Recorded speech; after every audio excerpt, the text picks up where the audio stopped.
बघा आपला today's motivational quote, don't blame the distraction, improve your focus. म्हणजे काय? आता ताजं एक्झाम्पल आहे. समजा आता पोळा आहे, त्याच्यानंतर काय गणेश चतुर्थी, बरोबर आहे. आता गणपती बसले, आता काय होणार? गाणे वाजणार, बरोबर आहे. 10 दिवस 2 टाइम गाणे वाजणार. मग तुम्ही नेमक्या अभ्यासाला बसले आणि चालत तिकडे चालू झालं सुख करता दुःख हरता, लगे पुस्तक फेकून चालले आरतीले. बघा आरती घरातही आहे, मान्य कर माझी गोष्ट. आरती तुम्ही सकाळी घरातही करता, परत आरतीला जाण्याची गरज आहे का? लॉजिकली विचार करा, जाण्याची गरज आहे का? आता तो एक एक्झाम्पल झालं. बघा देव म्हणजे काय? Positive energy. Positive energy distraction नसतं, ते फक्त एक्झाम्पल सांगून राहिलो तुम्हाला. तसं की डिस्ट्रॅक्शन होऊ नका. काय महत्वाचं आहे आपल्याला ते बघा. कसं काय? आता बघा समजा एखादं फंक्शन वगैरे असलं गल्लीमध्ये, उद्या दुसऱ्या दिवशी तुमचा पेपर असला, मग असं नाही ब्लेम करायचा की यार ते गल्लीत असं झालं तसं झालं त्याच्यामुळे मला अभ्यास झाला नाही माझा, बरोबर आहे. डिस्ट्रॅक्शन ह्या तुमच्या हातात नाहीये, त्या येणारच, त्या येणारच. सपोज जर एक्झाम्पल देतो मी तुम्हाला, तुमचा मॅथ 2 चा पेपर आहे, जॉमेट्रीचा. कोणता पेपर आहे? मॅथ 2. आणि वाजला डीजे बाजूला, मग ते डीजे वाजला, माझं अंग हलत होतं, त्याच्यामुळं मग मी पेपर सोडवलं नाही, असं म्हणणार आहे का तुम्ही? कारण तिथं तुम्हाला कळतं की पेपर इम्पॉर्टंट आहे. तसं जर तुम्हाला अगोदरच कळलं ना की याच्यापेक्षा हे इम्पॉर्टंट आहे, improve your focus. Focus improve करा तुमचा, काही असू द्या, फोकस इम्प्रूव्ह करा. कसं असतं, अभ्यासाला वेळ असतो, टाइमपासला वेळ असतो, बाकीच्या 12 भानगडीला वेळ असतो तुम्हाला, ठीक आहे. असं डिफरन्शिएट करा सगळ्या गोष्टींना. अभ्यासाच्या वेळी अभ्यास कम्प्लीट करा ना, अभ्यास कम्प्लीट करून टाका, तुमचं जे काही टार्गेट असेल ते कम्प्लीट करून टाका, आणि त्याच्यानंतर तुम्हाला जे रिकामे कामं करायचे ते करा. रिकामे कामं कोणते? टाइमपास, बाकीच्या गोष्टी, ठीक आहे. हा, शब्दाचा अर्थ नका घेत जाऊ. सरनं रिकामं काम करायला सांगितलं, चला खिडकी फोडून टाकू कोणाची.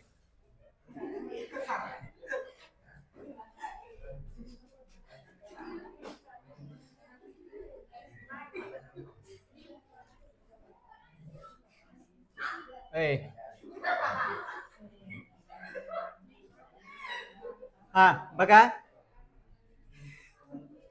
प्रॉब्लेम सेट चालू आहे का आपलं? नाही ना रे, प्रॉब्लेम सेट नाही चालू आपलं.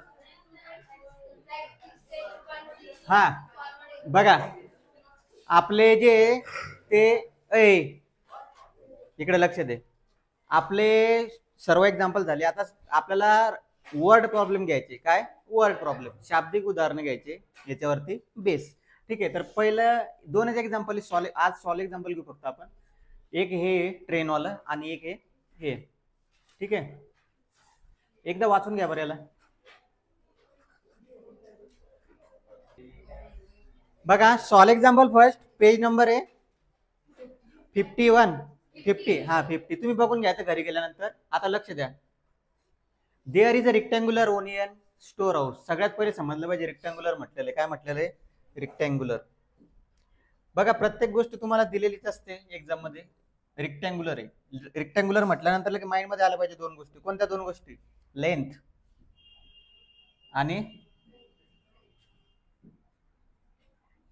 आणि breadth.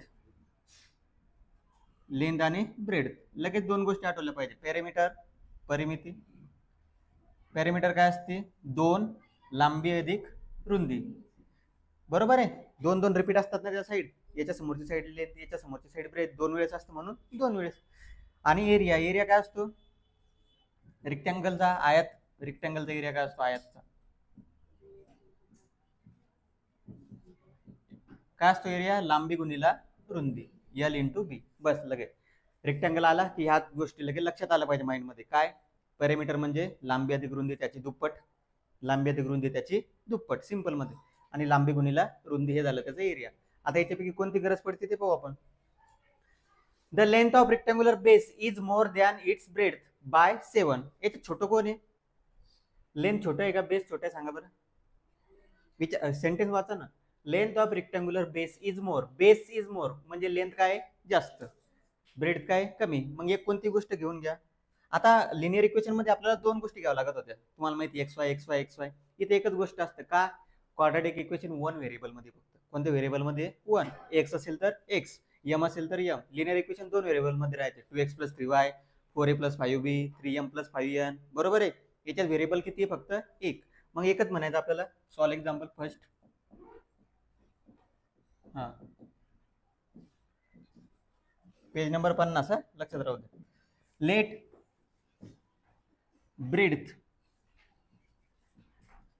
Breath of onion store house. ठीक आहे, मग ब्रीथ ऑफ स्टोअर हाऊस म्हणा फक्त.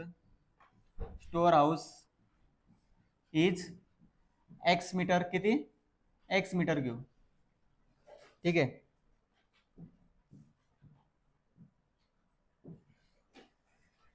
X metre. एक्स मीटर काय घेतले आपण? त्याची ब्रीथ. आता काय म्हटलेलं आहे? The length of rectangular base is more. मग length of rectangular, therefore its length काय येईल?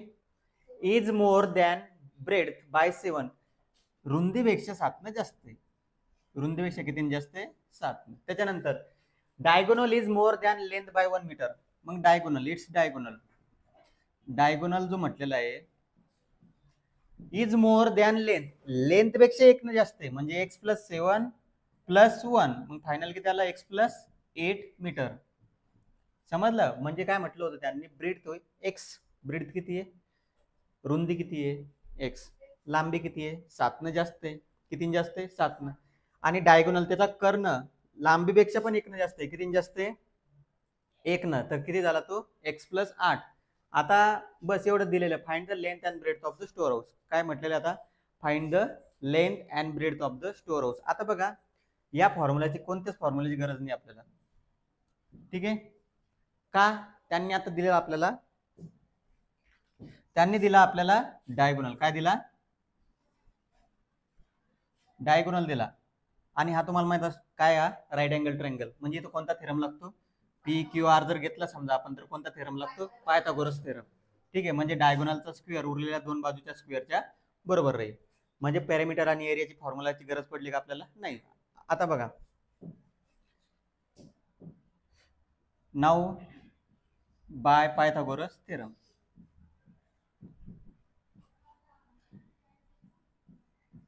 पायथागोरस थेरम नावाचं चॅप्टर आहे आपलं जॉमेट्री मध्ये. अजून क्लिअर होऊन जाईल तिथं. पायथागोरस थेरम म्हणजे काय? आता बघा, तुम्हाला माहिती आहे हायपोटेन्यूस स्क्वेअर प्लस बेस स्क्वेअर आणि हाईट स्क्वेअर. त्याच्यापेक्षा अजून सिंपल सांगायचं झालं पायथागोरस थेरम तर काय करायचं? 90च्या समोरची बाजू. 90च्या समोरची बाजू कोणती आहे? PR समजा. PR म्हणजेच काय? इथं डायगोनल. काय? डायगोनल. हायपोटेन्यूस ट्रायंगल मध्ये म्हणतो, इथे काय म्हणतो आपण? डायगोनल. मग डायगोनलचा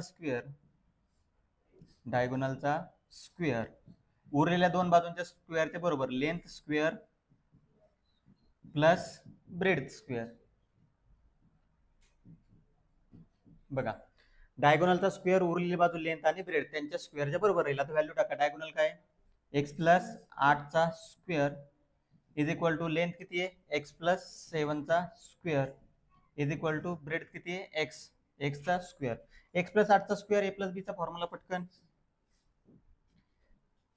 a + b होल स्क्वेअरचा फॉर्म्युला सिंपल सांगितलं तुम्हाला मी. a² + b² + toss ab. Minus कसं काय येईल? प्लस म्हटल्यावर मायनसचा संबंधच नाही.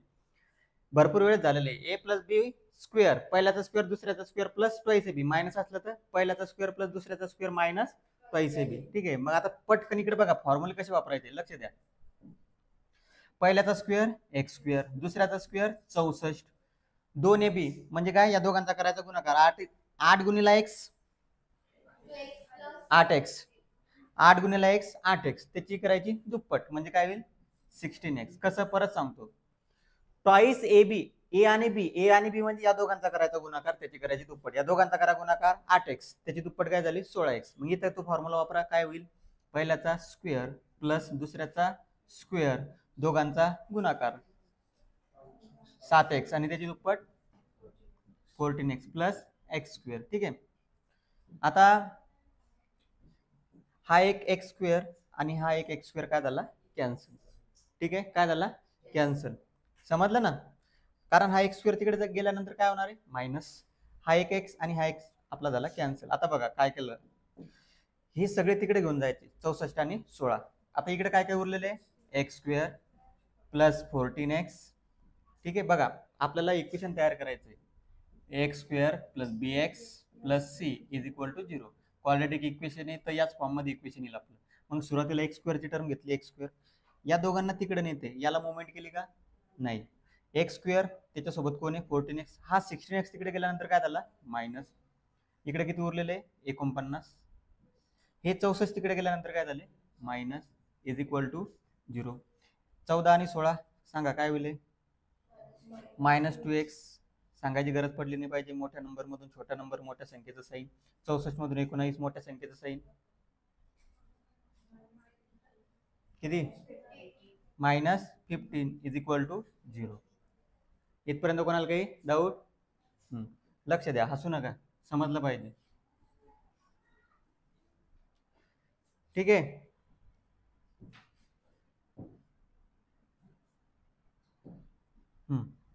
आता सेकंड प्रॅक्टिस सेट आठवतो चॅप्टर मधला. सी पॉझिटिव्ह आहे का निगेटिव्ह आहे? सी कसा आहे? सी आहे तुमचा निगेटिव्ह. मग कोणत्या दोन संख्यांची फरक बघतो का बेरीज बघतो? मग सी निगेटिव्ह आहे, सी काय आहे निगेटिव्ह, मग काय बघणार डायरेक्ट फरक. 5 3 15, 5 आणि 3, 5 आणि 3 मायनस मोठ्या संख्येला द्यावं लागेल तरच आन्सर कसं येईल मायनस मध्ये. ठीक आहे. आता याच्यासाठी सेकंड लेक्चर पाहून घ्यायचं परफेक्ट बेसिक मध्ये, ते त्याच्यासाठी परत परत आपण टाइमपास करणार नाही. आता एक्स स्क्वेअर या 2x ला काय बनवलं आपण, आता याच्यातून तुम्ही डायरेक्ट आन्सर सांगू शकता. आन्सर काय येईल 5 आणि -3, दोन आन्सर पॉसिबल आहे 5 आणि -3. ठीक आहे, सांगितलेलं आहे तुम्हाला कसं काढायचं. तर एक्स स्क्वेअर -2x -15, -2x ला रिप्लेस केलं आपण -5x plus 3x -15 is equal to 0. परत परत रिव्हिजन होते बरं, वर्ड प्रॉब्लेम मध्ये पूर्ण चॅप्टरचे रिव्हिजन होते, लक्षात राहू द्या. या दोघांमध्ये कॉमन कोण आहे x, इथे उरले x -5, हेच ब्रॅकेट समोर द्यायला सांगितले तुम्हाला. x -5 is equal to 0. या x ला कितीने मल्टिप्लाय केलं म्हणजे 3 येतील प्लस 3. ठीक आहे, x -5 common, x -5 common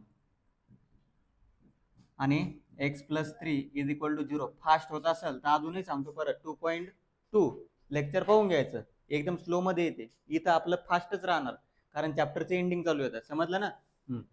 x -5 is equal to 0 और x plus 3 is equal to 0. x ची किंमत 5 और x ची किंमत -3, दोन किंमत आल्या. ठीक आहे, समजलं किती किंमत आल्या आपल्या? 2. आपल्याला विचारलं होतं find length and breadth of the store house. आता लेंथ अँड ब्रेथ निगेटिव्ह राहणार नाही. x is equal to -3 is not possible. Possible आहे का ते? का पॉसिबल नाही? लेंथ कधी निगेटिव्ह ऐकली का तुम्ही? नाही. मग देअरफॉर x 5 आहे तुमची, ब्रेथ आलेली आहे तुमची 5, ब्रेथ इज इक्वल टू किती आले तुमची 5 मीटर. किती आली 5. x मीटर घेतली होती, x किती आलेले 5. -3 का घेतलं नाही तुम्हाला आता गोष्ट कळायला पाहिजे. इथून पुढे प्रत्येक वर्ड प्रॉब्लेम मध्ये हेच करणे तुम्हाला, निगेटिव्ह घ्यायचं नाही. कधी कधी दोन्ही घ्यावं लागतील, तेही कंडिशन सांगेल मी तुम्हाला. मग लेंथ किती येईल सांगा? लेंथ किती येईल? x प्लस 1, 5 प्लस 1 किती येईल 6 मीटर. हे झालं तुमचं फायनल आन्सर. समजला? काही अवघड? हा काय? x plus 7. Okay, x plus 7 मग किती येईल ते 12 येईल का? हा थोडं मिस्टेक झाली. x प्लस 7 आहे, x प्लस 7 म्हणजे 5 प्लस 7 तर किती येईल ते 12. ठीक आहे,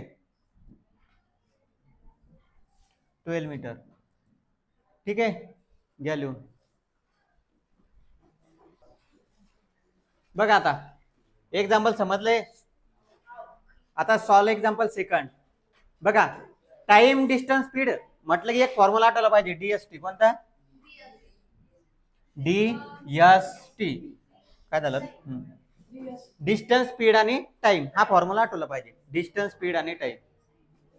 बोलू नका नाही तर सरळ बाहेर काढून देईल मी. आता तुमच्यासाठी सॉल्व एक्झाम्पल घेत असते का क्लासमध्ये? मग लक्ष द्या चुपचाप मध्ये. A train travels 360 kilometre with uniform speed. Uniform speed किती kilometre? 360. The speed of the train is increase by 5 kilometre per hour. 5 ने वाढवला. इट टेक्स 48 minute less to cover the same distance. Find the initial speed of the train. आता आपल्याला find काय करायचं, speed कोणता, इनिशियल. मग सपोज मी जर याला असं म्हटलं, इनिशियल म्हणजे कोणता रे, इनिशियल म्हणजे काय, हा आय पाहिजे इथं, हा घे. Initial speed of the train is x kilometre per आवर. किती घेऊ, एक्स किलोमीटर पर आवर. तुम्हाला समजलं पाहिजे गोष्टी, स्पीड कशामध्ये असतो, किलोमीटर पर आवर. आणि फिजिक्स मध्ये आपण, फिजिक्स म्हणजे सायन्स मध्ये काय घेतो, मीटर पर सेकंद. त्याला कन्वर्जन कसं करतो आपल्याला माहिती आहे गोष्टी. ठीक आहे, हा झाला तुमचा स्पीड. आता बघा कंडिशन समजून घ्या. आपल्याला मिनिट दिलेली, कोणती व्हॅल्यू दिलेली, मिनिट. 48 मिनिट कमी लागतात. किती मिनिट कमी लागतात, 48. म्हणजे सपोज जर मिनिट घेतले आपण 48, म्हणजे याच्यातला यस तर सापडला आपल्याला. आता काय सापडला, टाइम. टाइम जो आहे आपला तो आहे 48 मिनिट. किती मिनिट, 48. त्याला आवर मध्ये कन्वर्जन करण्यासाठी 60 न भाग द्या. आता बघा,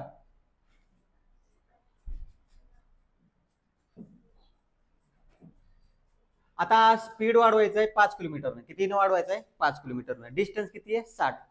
डिस्टन्स आहे तुमचं 60, 360. हे झालं तुमचं डिस्टन्स. स्पीड किती आहे, एक्स. समजून घ्या, डिस्टन्स 360, स्पीड आहे एक्स. आता हे कसा, हा फॉर्म्युला कसा आला, आपल्याला टाइम माहितीये. काय माहितीये, टाइम. आता टाइम काढण्यासाठी हा यस जो आहे तो कुठे जाईल, अपॉन मध्ये. म्हणजे काय झालं इथं, डिस्टन्स अपॉन मध्ये स्पीड. ठीक आहे, डिस्टन्स आहे तुमचं 360, स्पीड काय आहे, एक्स. समजलं, हा झाला तुमचा टाइम. लागला असेल एक्स वाय झेड समथिंग. दुसऱ्या कंडिशन मध्ये टाइम, डिस्टन्स बदलणार आहे का रे, नाही, डिस्टन्स तेच राहील. स्पीड वाढला 5 ने, कितीने वाढला, एक्स प्लस 5. आता एक लॉजिकल विचार करा, मला सांगा 360 डिस्टन्स एक्सच्या स्पीडनं चाललो, 360 हे डिस्टन्स एक्स प्लस 5च्या स्पीडनं चाललो, टाइम कुठं कमी लागणार आहे, टाइम कमी कुठे लागेल, एक्स प्लस 5. स्पीड वाढला ना, म्हणजे टाइम काय लागणार, कमी.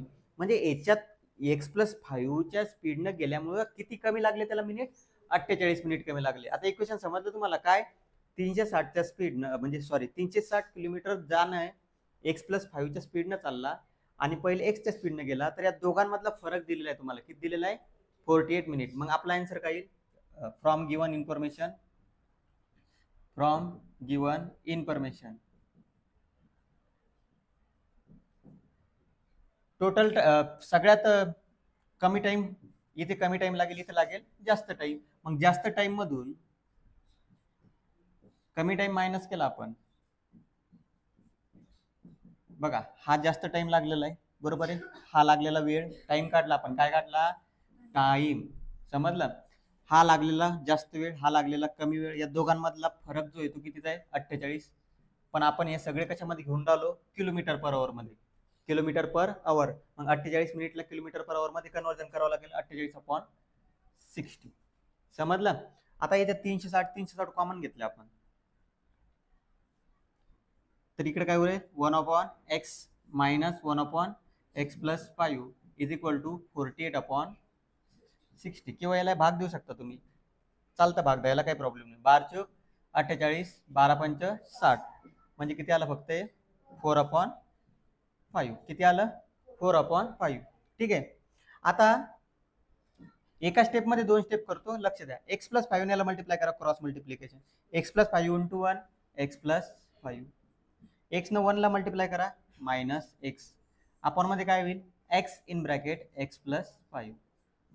म्हणजे बेस सारखा करण्यासाठी आपण क्रॉस मल्टिप्लाय करतो. X plus 5 into 1, x plus 5, x into 1, x मधात साईन कोणतं, मायनस, आणि खाली पण छेदाछेदाचा गुणाकार. हे 360 कसे रे, अंशात एका छेदात आहे, अंशात. इकडे गेल्यावर कुठे जातील ते, छेदामध्ये. 4/5 इंटू 360. 4 न भाग जाईल याला, 4×1=4. कितीचा भाग जाईल, 90चा. कितीचा भाग गेला, 90, बरोबर आहे. आता एक्स प्लस 5 आणि एक्स इकडे लक्ष द्या, बरोबर ना. हा एक्स प्लस एक्स आणि मायनस एक्स काय झाले, घाबरू नका, सोडवावं लागेल. एक्स आणि मायनस एक्स काय झाले, कॅन्सल, उरला फक्त काय 5. एक्स न मल्टिप्लाय करा, सोपा आहे question. X into x x square, x into 5 5 x, इकडे झाले 1/450. काही प्रॉब्लेम, किती झाले 1/450. आता याला मल्टिप्लाय करा, x square plus 5x into 1 काय होईल, भरली तो x square plus 5x into 1.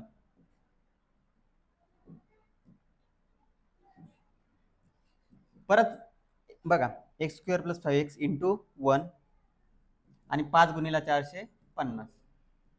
काही प्रॉब्लेम इथपर्यंत समजलं. परत समजून घ्या.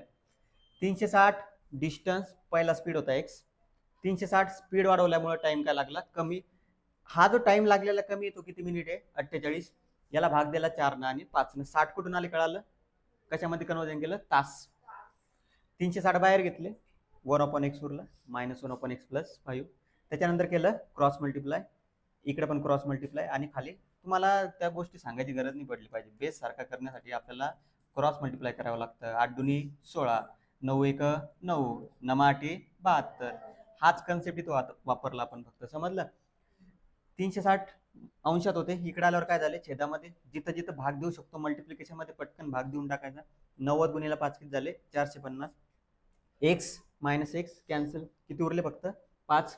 आपण मध्ये एक्स स्क्वेअर प्लस 5x. आता हे तिकडे क्रॉस मल्टिप्लाय केलं आपण कोणासोबत, 1 सोबत. या 5 ला मल्टिप्लाय केलं 450 सोबत. मग फायनल आन्सर येईल आपल्याकडे एक्स स्क्वेअर प्लस 5x, 450 गुणिला 5 2250. इकडे आल्यावर झाले ते मायनस. 2250 इकडे प्लस आहे, इकडे आल्यावर काय झाले मायनस. ठीक आहे. आता हे झालं आपल्याकडे इक्वेशन.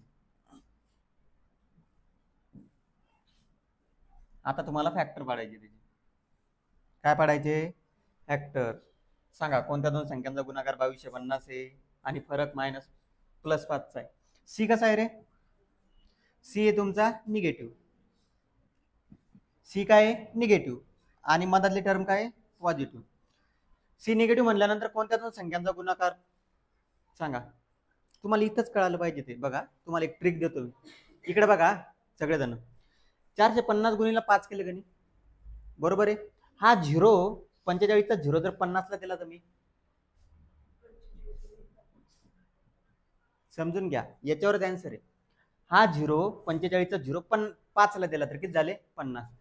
याचा या दोघांचा गुणाकार किती येणार, 2250. या दोघांमधला फरक कितीचा आहे रे, भेटले फॅक्टर. इथंच फॅक्टर भेटून जातील. हा 0 काय करायचा, इकडे देऊन टाकायचा. म्हणजे याचे दोन फॅक्टर आले.